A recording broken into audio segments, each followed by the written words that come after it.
Hey everyone, welcome back to Stones Hill Homestead. If you're new here, I'm Kim, and today we are going to make a French toast casserole, and I'm going to put this in the fridge, let it set overnight or minimum of 4 hours, and we are going to do this for our first meal of the Pantry Challenge.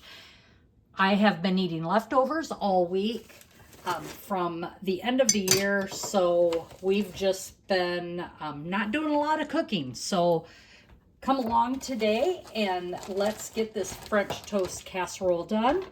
I am beginning with a leftover loaf of bread that I have, and I don't want this to go to waste. I made this bread, and we're going to start off by cutting it up in cubes and putting that in the pan that I have back here. Now this is normally a 9 by 13, but because I have a little bit less bread than normal, I'm just gonna cut it down to this small 9 by 9 pan, and that'll be great for just a nice casserole size for me and my husband.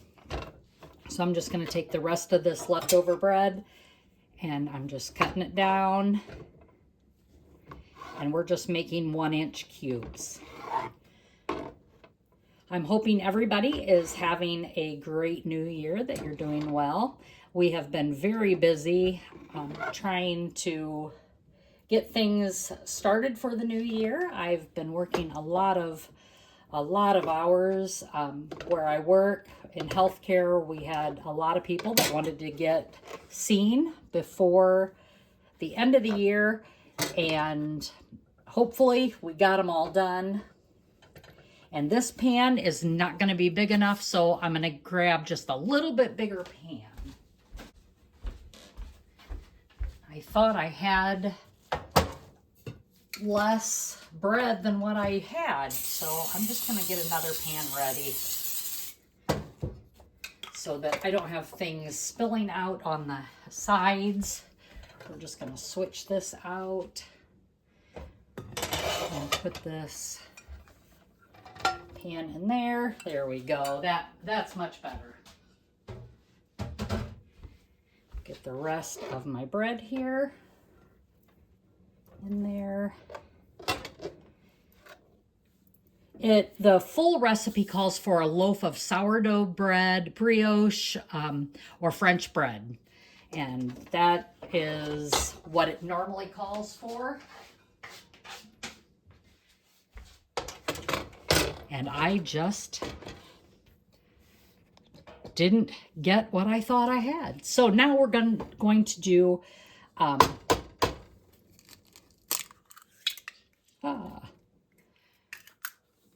it calls for 8 eggs, but I'm knocking this down to 5. I got some double yolkers here, and I want to use them up.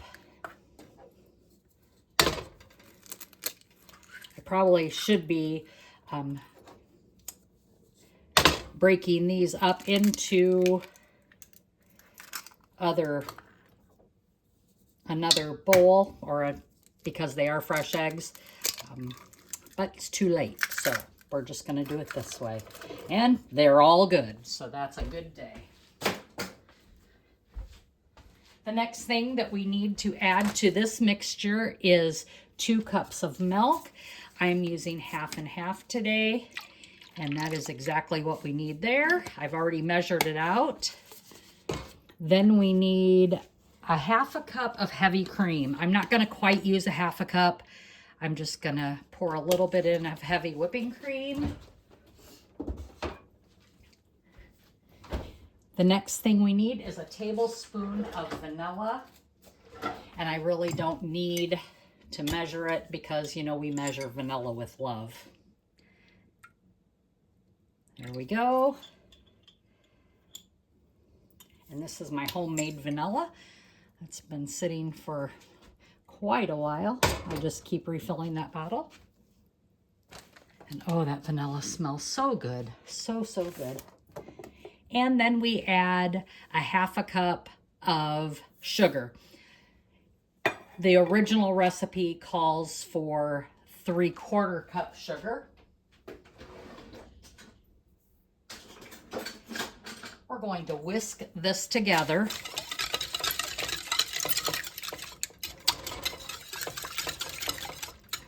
Get all those yolks broke up.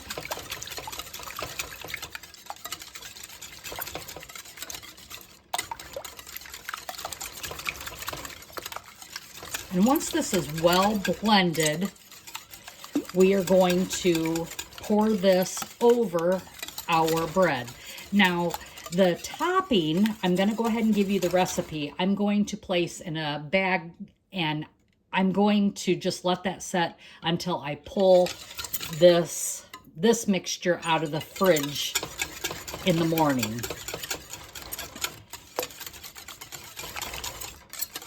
And when I pull that mixture out, then I will add the topping. But the topping is 1/4 cup of your all-purpose flour, 1/2 cup of packed light brown sugar, 1 teaspoon ground cinnamon, 1/4 teaspoon salt, and 1/2 cup of cold unsalted butter cut into pieces. And I'm going to mix all that together into a bag and place that in the fridge also with this, so these two items are together. Now that that's all mixed up, we're going to take this and pour it over these breadcrumbs.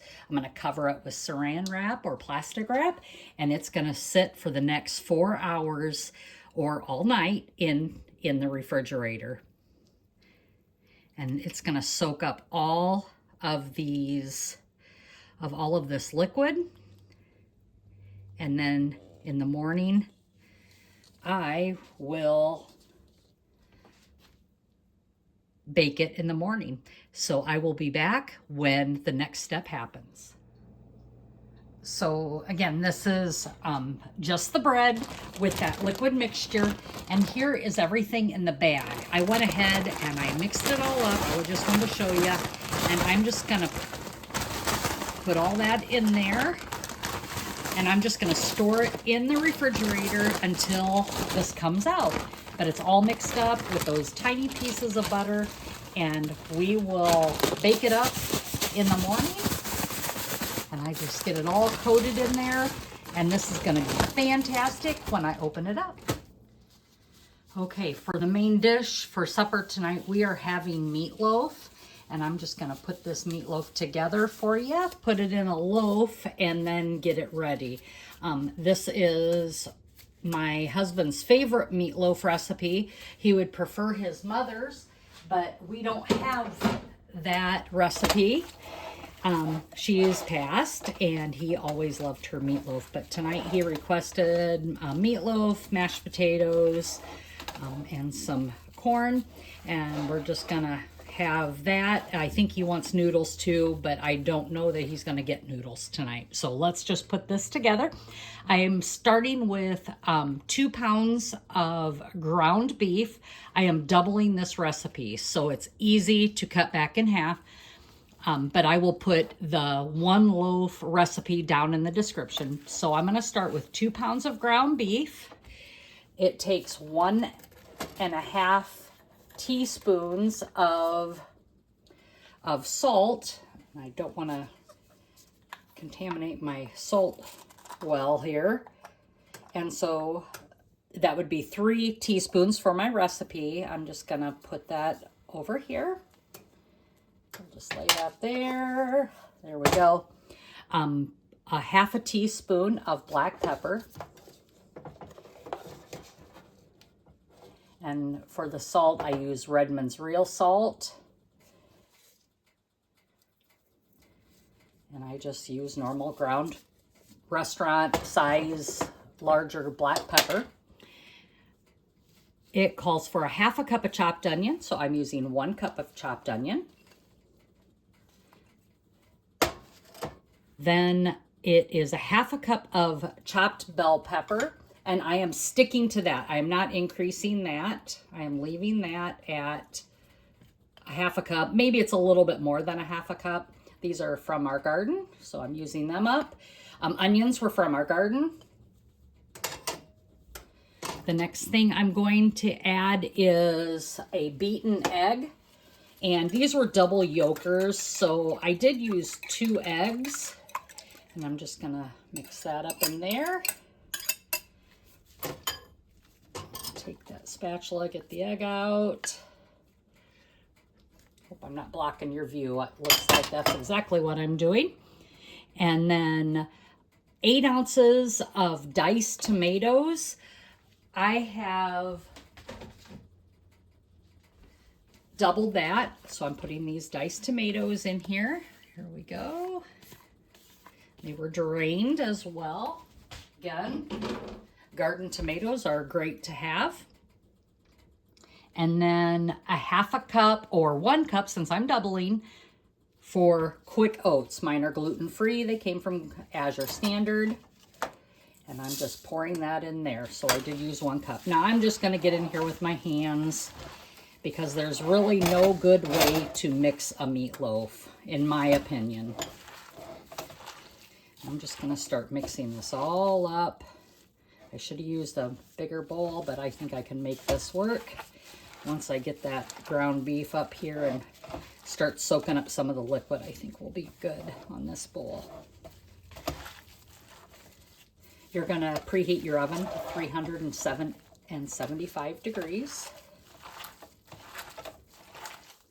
And the reason I am doubling it is I've been working a lot of overtime with the hospital, and this will make great meals for me. I can make meatloaf sandwiches, or I can just take meatloaf by itself. It's just really a nice way to have leftover meatloaf.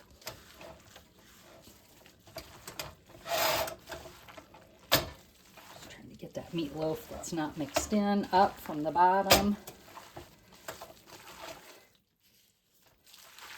I really should have used a bigger bowl. So how are you all doing on your pantry challenge? I've been really watching my expiration dates. I've been really trying to make sure that nothing is past the best by dates or expiration dates. And my shelves, before the pantry challenge started, I pulled anything that was getting close to the best by dates or the expiration dates. I pulled that all out, so I knew what I had to use first. And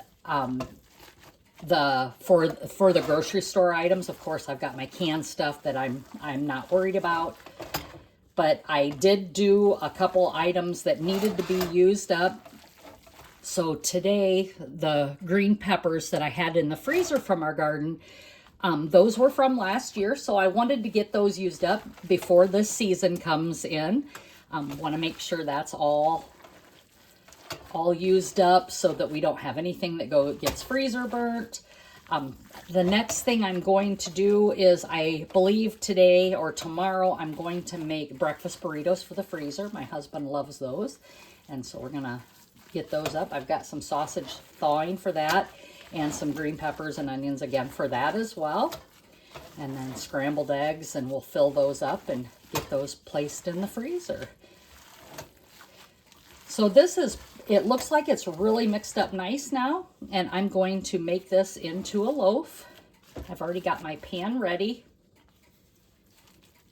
And I may even make this into 2 smaller loaves. We'll see. Let me get some of these dishes cleaned up here and out of my way. We have a very small kitchen, so it's hard for me to work sometimes when I've got a lot going on. So I am trying to keep it all in one view here, as you can see. Here is my pan. It looks like I did spill some out of here. Let me throw that into the sink. And we're just going to dump this out into the pan. And I think I'm just going to make one big loaf here. I think we'll be just fine.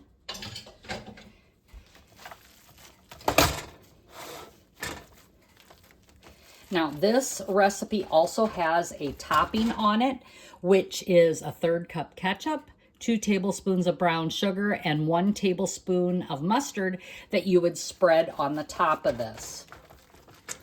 I am not doing that yet. I'm going to wait a little bit on that.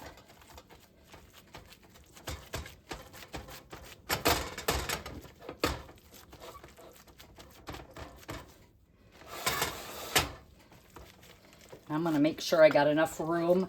This pan has slots at the bottom. It's like a lasagna pan. And so the grease will be able to, if there's any, which with meatloaf there often is, it'll be able to just drain really nice on this pan. So there is the meatloaf. And it is ready to bake. Let me pull off my gloves so I don't get anything on anything else. I am going to wipe the edge of this pan off because I did touch it here. And I don't want that to burn in the oven. I just want to make sure that around the edges on the sides. So I'm going to bake at 375 for 1 hour. I will be back when it's done. Here I am adding the brown sugar, the mustard, and the ketchup for the topping. So it is a 1/3 cup of ketchup, 2 tablespoons brown sugar, and 1 tablespoon of mustard, but I did double it because I doubled the meatloaf. Don't know if I'll use all this, but I'm going to get ready to put that on the top of the meatloaf.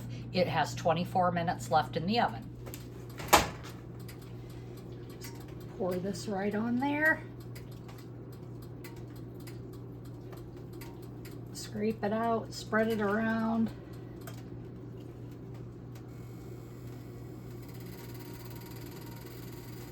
And let her finish cooking with this on there. Make sure I get it on the sides here. And there it is. It is ready to go back in.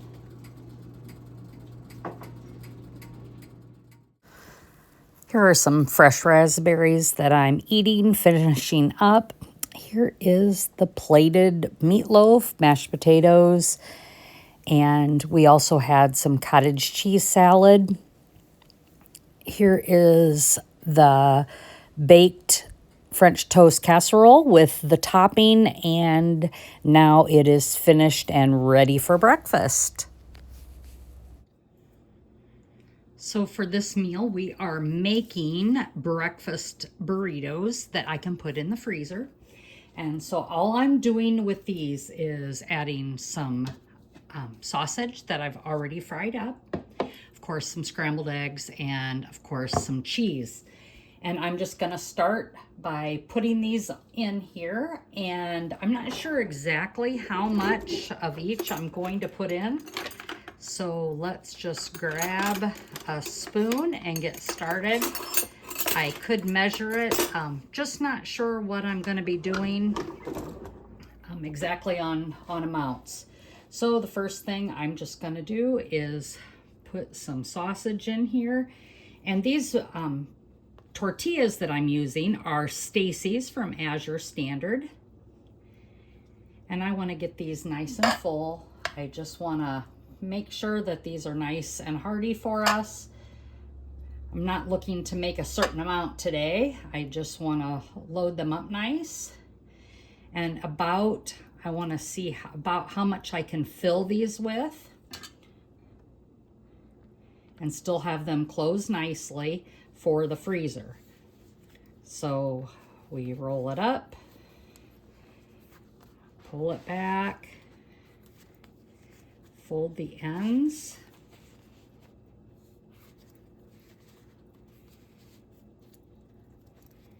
and then just continue to roll.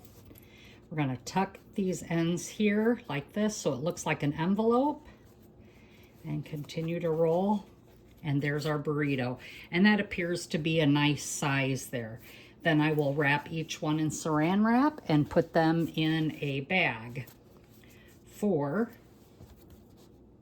us to grab. I may need to wrap these as I go though. This tortilla just wants to undo itself. Maybe if I lay them on a plate here, I can do it that way. Let's see. And try again here. Some sausage. And in the sausage, I've got onions and peppers. I did put some red pepper flakes in them.